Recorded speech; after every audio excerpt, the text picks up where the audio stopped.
Hi, this is Derek Triplett. I want to talk about mental health, more pointedly, the caretakers of those who suffer from mental health issues. My wife and I recently watched the Academy Award nominated movie, A Star is Born. Bradley Cooper, Lady Gaga. Man, Bradley Cooper plays a lot of movies that have to deal with mental illness. And so I wonder if that's a message that he's trying to put out. But nevertheless, I want to salute the caregivers of those who are suffering from mental health issues. In that movie, he had all the support. Gaga tried her best to make sure that even though her career had taken off, that she was there to be a good wife and take care of her husband, but it just didn't work. Man, it's tiring when you have to fight a battle for which there is seemingly no victory, but you have to go through it every day. I want to salute you. Keep working with your family, keep loving your family, keep getting them the help that they need, but also there's some self-care that's got to take place. Man, if it takes a village to raise a child, it definitely takes a village to care for a relative who has mental health challenges. So I salute you again, but take care of yourself. If you wear out, then you will not be able to be there to help them. So let's make sure that we take care of ourselves as we're taking care of our loved ones. Why are so many people hurting so badly? Make the relationship more important than the issue. Do you add value to the person that you're connected with? My name is Derek Triplett. This is Better Relationships. And guess what? It gets better from here. Welcome to Better Relationships. My name is Derek Triplett. 1 in 5 adults in the U.S. suffer some type of mental illness crisis. That's over 43 million people. 50% of the adults with mental illness issues suggest that they had some type of symptom prior to age 14. 75% said they had some type of symptom prior to age 24. There is a mental health crisis in the United States of America. But when there is one, it doesn't just affect the person. It also affects their loved ones, their families, their coworkers. We want to talk about how those with mental illness issues deal with their other relationships. So if you are a caretaker, if you are a family member of someone with mental illness issues, this show is for you. Stay right here. We'll be right back. Welcome back to Better Relationships. Today we're talking about mental health conditions and their effects on family members and loved ones. We've got evangelist Angie B with us today, and she lives with a mental health condition. I love the terminology that you used. You don't suffer from it, you live with it. When were you diagnosed?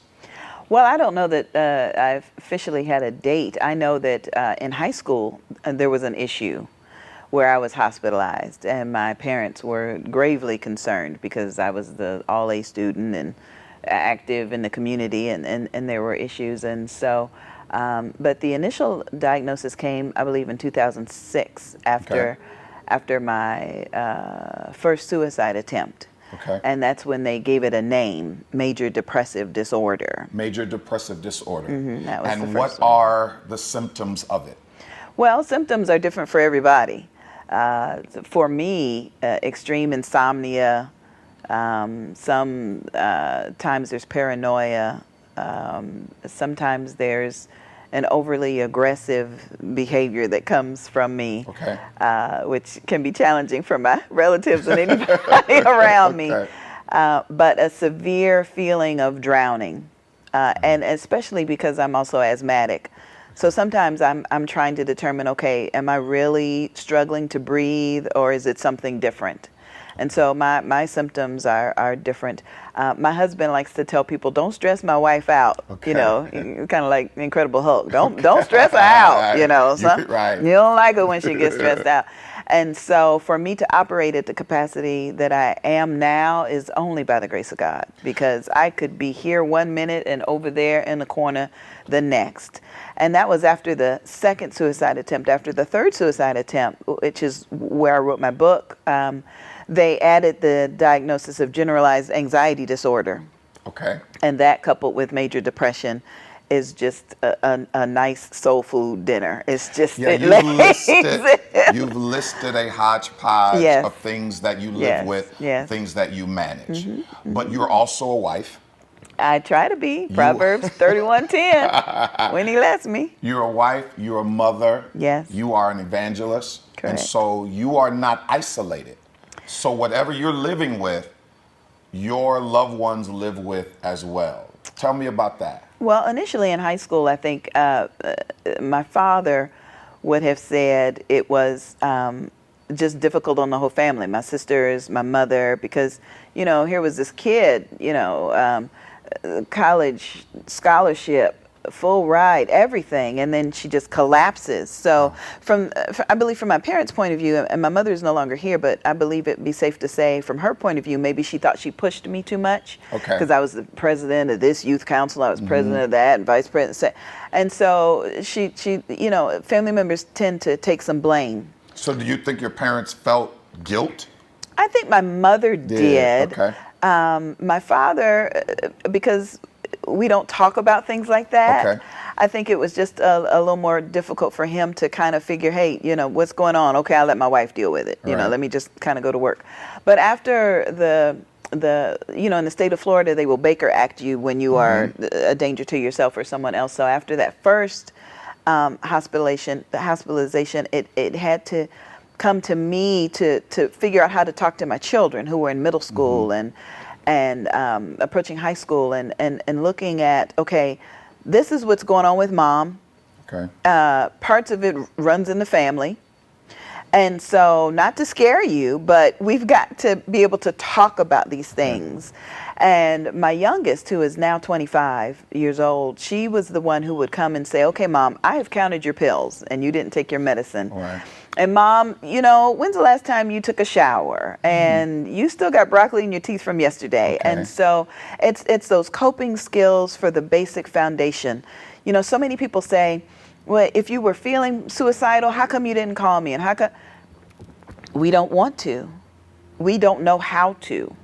Is it We that can't. I don't want to because I don't I'm gonna want to bother bother you? I'm gonna disturb you, and you're gonna fuss at me because I should be able to handle this. And why should I? You got your own life. Let me just. And so depression for everybody is different. For me, you could tell me the sky is blue and I'll see green and purple and I'll just be like, yeah, the sky is blue for you. Okay. I can keep going. I can keep functioning. Okay. Someone told me it's like a functioning alcoholic. You can, still do your thing. But it wasn't until after the third suicide attempt where God really, and people look at me crazy when I say this, because I am crazy, but I would walk in the room and the TV would come on and some pastor would be quoting a scripture that I needed to At that hear. moment. And they checked me into the hospital and the nurse would say, I'm not supposed to do this, but the Lord said you need these little scriptures right here. Okay. And so I know that God has his hand on me and I'm able to operate at the level that I am because he guides me. Lord, what do you want me to wear this morning? Lord, what time do I need to wake up? Lord, what should I eat? Lord, and so then with depression, you have to look at, and Cigna has a wonderful set of commercials out right now about going to your doctor to talk about your physical and your mental health. Because mental illness can wreck your body physically. I mean, Wow. You got aches and pains, and the doctor asked you, well, did you fall? Did you do? No, I didn't do nothing. I just woke up and I can't move. I can't function. And, they want to talk about psychosomatic and all of that stuff, but pain is pain. Pain is pain. Just like cold weather is cold weather and heat is heat. So you have to teach people around you all of those symptoms, and that's. And let's talk through that particular part, because teaching the people around you, I don't want to back up a minute to your dad, and I can't help but do that because you're his girl. Yeah, I was the first one. You're the first granddaughter on both sides of the family. So Yeah. his struggle with watching that because I'm daddy and I can't rescue my baby. Well, I think his struggle later in life when I was diagnosed was because of the man that I was married to at the time, Okay. who was abusive. And so Okay. Daddy's whole thing was, you just need to get that so-and-so out of your life and you be all right. Okay. Okay, Daddy. Well, you just need to get a job. You be all right. Okay, Daddy. Well, you just need to quit working so hard and you be all right. I mean, just, okay, Daddy, you have to understand I'm on meds and I go to counseling and you need to know how I'm functioning right now. Okay. Even when the alopecia finally started to take my hair, to sit down with my dad, who I know loves him a woman with some hair, and used to fuss when we would say we got to get our ends clipped. You know, Okay. he's a hair man, and to sit down and say, okay, Daddy, I have alopecia, I'm completely bald, and well, don't you just need to put a wig on, Daddy? you have to. So mental illness and the physical aspects that go along with it help you to develop your own persona versus what Daddy thinks I need to be and what Mom dressed me up to be like. And it allowed me to have that initial conversation with Barty when we were And that's first your husband. dating. That's my husband. To be able to sit down with him and say, okay, dear, you saw me ministering. And now I'm done and the armor bearers are gone and the concert is over and the dance, and this is me. You need to know these eyelashes come off. Okay. When I wash my face, these eyebrows ain't here. You need to know when this wig comes off, my head is as shiny as yours. And you need to know that I have a mental illness. We're going to talk about that after the break, because what's interesting is one of the things I teach is that if you want the treasure, you got to take the field. And so a lot of times we want the treasure that comes with the person that we're attracted to, but we don't want to take the field. Shift me from a daddy who loves you to Barty who loves you, and how you manage your husband versus managing your illness with your dad. Well, you know, that is strictly a God thing, because I don't manage Barty at all. I don't manage nothing about him. He is who he is. But because of the grace of God, he has been able to help manage us together. He's able to say, he's able to really put it all together the way I know I like it. Okay. And the way that gives glory to God. He is such a covering. Honey, did you take your medicine? Honey, you know, you might not want to eat that. Okay. Honey, you know, you might not want to accept that speaking engagement. Honey, you know, where the enthusiasm in me, because the Lord said, you know, who should I send? You're going to go. And I said, send me, Lord, I'm going. He may say, okay, you need to sit down and eat. You need to, and I couldn't have asked for anything better. When we come back, we're going to talk about your relationship with your children and how you being the mom, how you're dealing with your kids and the mental illness that you live with. We'll be right back on Better Relationships. Let's head back over to the Q&A corner. This is from Joy, and she is from Montgomery, Alabama. I'm the caretaker for my mom. My siblings aren't pulling their weight. I'm tired. What should I do? First of all, I honor you for taking care of your mom, the sacrifice that you're making. I salute you. But you do need to have a conversation with your siblings, because in many cases, the caretaker who they know is going to just get it done, they'll leave you to do it because they know you're not going to leave it undone. So continue to have the conversation, and in many cases, you don't want to jeopardize the care or the health of your mom, but you don't want to be taken advantage of at the same time. So continue to have those conversations, continue to set the schedule, continue to make sure that they understand that not only are they leaving you hanging, but they're leaving their mom hanging, because if you are overly fatigued, then ultimately the care for your mom will be hampered. So have that conversation. Everybody's got to make a shift. Everybody's got to make a change. And again, I salute you for taking care of your mom. Welcome back to Better Relationships. We're talking with evangelist Angie B, who lives with a mental illness, but your loved ones live with it too. Let's talk about you and your relationship with your children. Well, it can be stressful when you're expecting mom to come for parent-teacher conference, and mom comes and she's not well. Wow. She hadn't slept the night before. She overslept, was late, and wasn't smelling her best, wasn't looking her best, and really wasn't sure why she was there. For my children, that was an eye-opening situation for them. But I truly believe in the goodness of the Lord, because my daughters are two of the most incredible young women I know. Okay. They are articulate and gifted and personable and funny, just hilarious. And they inspired my second book entitled Ma, the things that I learned from the mothers in my life. I love it. And what I continue to learn from them.